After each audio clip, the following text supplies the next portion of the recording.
सभी साथियों को नमस्कार। मैं अरविंद कुमार, आप देख रहे हैं हमारा यूट्यूब चैनल।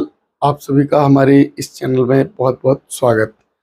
साथियों, अभी सावन का महीने की गतिविधियां शुरू हो गई हैं और इन गतिविधियों के बीच सबसे महत्वपूर्ण विषय होता है कावड़ यात्राएं।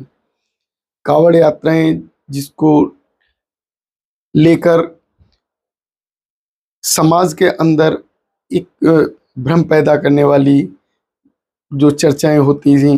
कुछ लोग कावड़ यात्राओं को करते हैं और कुछ लोग कावड़ यात्राओं को करने से दूर भागते हैं। क्या कावड़ यात्राएं जो की जाने वाली जो समाज की वो गतिविधि करने का, जो कावड़ यात्राओं को करने का या कावड़ यात्राओं में भाग लेने वाला समाज कौन सा समाज होता है? कभी हम लोगों ने इस बात पर ध्यान दिया?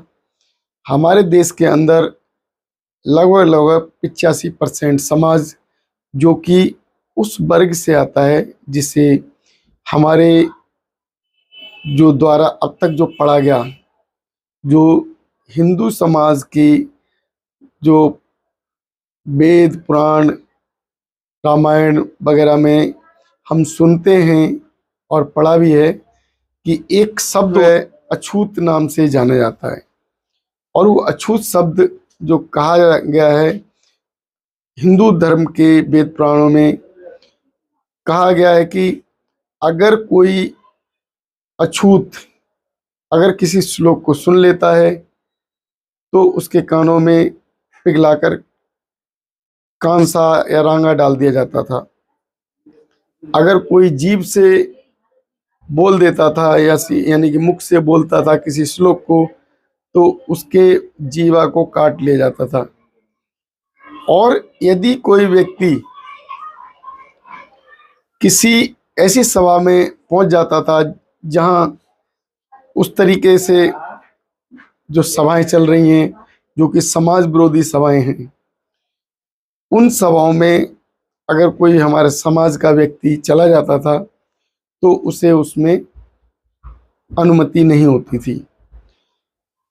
क्या हम लोग आज भी इन व्यवस्थाओं से जुड़े हुए हैं? बाबा साहब अम्बेडकर ने हमारे समाज की उन गतिविधियों को बहुत बारीकी से देखा, समझा और महसूस किया। खुद एक ऐसा विरोधाभास उन्होंने महसूस किया और सहा, जिसके कारण उन्हें प्रेरणा मिलती गई और पढ़ना और पढ़ना और पढ़ना। इस तरीके से बाबा साहब अम्बेडकर ने एक एक कर 32 डिग्रियां हासिल की। उन 32 डिग्रियों में 4 डिग्रियां पीएचडी की हैं।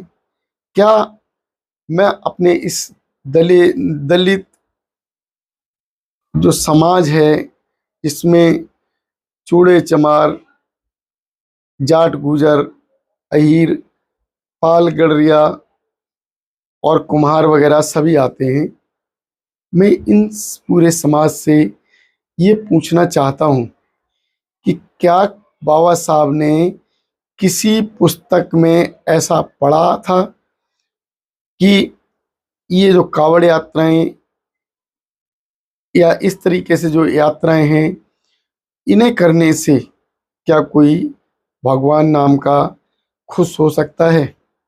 क्या बलि दी जाती थी पहले? उन बलियों में उन बलि के लेने के बाद क्या कोई देवी देवता हमारे इस कृत्य से खुश हो सकता था? अगर हम सोचें, इस पर गहन अध्ययन करें, और बाबा साहब ने इन सब बातों पर गहन अध्ययन किया। उन्होंने अपने जीवन के अंतिम दिनों में हिंदू धर्म को त्याग कर बुद्ध की शरण में स्वीकृति की, बुद्ध के शरण में चले गए थे और बुद्ध के जो स्वीकृति की, और उस समय उन्होंने लगभग 5 से 6 लाख लोगों को बुद्ध धर्म की स्वीकृति कराई। क्या उस समय अगर बाबा साहब ने जो स्वीकृति कराई थी 5-6 लाख, लगभग 6 लाख लोगों को, अगर वो 6 लाख लोग उस समय से यानी कि 1956 से अब तक अगर लोगों को संदेश देते तो शायद हमारा ये भारत देश पूरी तरीके से बुद्धमय हो जाता। लेकिन लोगों ने अपने आप को ही नहीं, अपने परिवार को ही नहीं, अपने अड़ोस पड़ोस को ध्यान ना देते हुए केवल और केवल जो भी कृत्य किया, अर्थात बुद्ध की स्वीकृति तो कर ली, लेकिन उसको अनुसरण करते हुए आगे प्रसारित नहीं किया, जिसका आज परिणाम ये हम देखने को मिल रहा है हमें। हमारा समाज आज भी आज़ादी के 76 साल के बाद उसी कंडीशन में है जिस कंडीशन में आज़ादी से पहले थी। अब आज के समय जब एक विज्ञानवादी युग जो चल रहा है, इस विज्ञानवादी युग के काल में भी जब बाबा साहब ने हमें वो ज्ञान और उन ज्ञान के द्वारा जो अपना सार निकाला, बाबा साहब ने जो अपना सार प्रस्तुत किया समाज के सामने, तब समाज को बुद्ध की स्वीकृति कराई। क्या हम आज भी बाबा साहब के उन विचारों को समझने को तैयार हैं? हम आज भी उस समाज की तरफ चल रहे हैं जो समाज हमें हजारों वर्षों से दबाए रखा, जिस समाज ने हमारे समाज को पूरी तरीके से ऐसी आडंबरी व्यवस्था के तरफ ढकेला और उसके कारण हजारों वर्षों से हम गुलाम बने हुए। क्या हमारी गुलामी ये देवी देवता या जो है बलि या ये कांवड़ यात्राएं जैसी या वैष्णो देवी वगैरह के लिए जो लोग यात्राओं पे जाते हैं, अगर इनसे उद्धार होना होता तो अभी नहीं, हजारों साल पहले ही हो चुका होता, हमारे पूर्वजों का उद्धार हो चुका होता। लेकिन ऐसा कुछ भी संभव नहीं है। मैं अपने उस दबे कुचले समाज के भाइयों से, उन दलित भाइयों से ये कहना चाहता हूँ कि आप अब जो समय है उस समय को समझें और सोचें बाबा साहब के उस समय के, जब बाबा साहब ने 1956 में जो बुद्ध को स्वीकार किया और बुद्ध धर्म को स्वीकार करने के बाद अपने समाज को उस रास्ते पर लेके चले जो विज्ञानवादी युग कहलाता है। तो क्या हम आज समझ रहे हैं? क्या हम उस समाज को महसूस कर पा रहे हैं? क्या हम अब तक गुलाम रहे, उससे पहले हमारे पूर्वज गुलाम रहे, और आगे आने वाले समय में अगर हम नहीं बदलेंगे तो हमारे बच्चे भी गुलाम ही रहेंगे। तो क्या हम गुलामी की जंजीरों को तोड़कर एक संपन्न और विकसित और एक अम्बेडकरवादी और एक वैज्ञानिक युग में जीवन जीना चाहते हैं?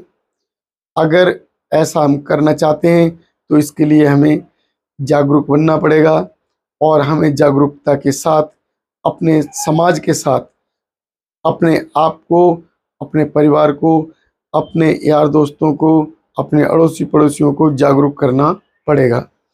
तभी हम एक सभ्य समाज के अंदर रह सकते हैं। तो साथियों, मेरी इस बात पर ध्यान रखें और जो अभी कावड़ का जो कार्यक्रम चल रहा है, इस कार्यक्रम में इन दिनों में जाने से बचें, क्योंकि हमारा उद्धार कभी भी ये कावड़ यात्राएं नहीं कर सकती। हमारा उद्धार हमारे ज्ञान के द्वारा होगा, हमारा उद्धार हमारी शिक्षा के द्वारा होगा, हमारा उद्धार हमारे कार्य के द्वारा होगा।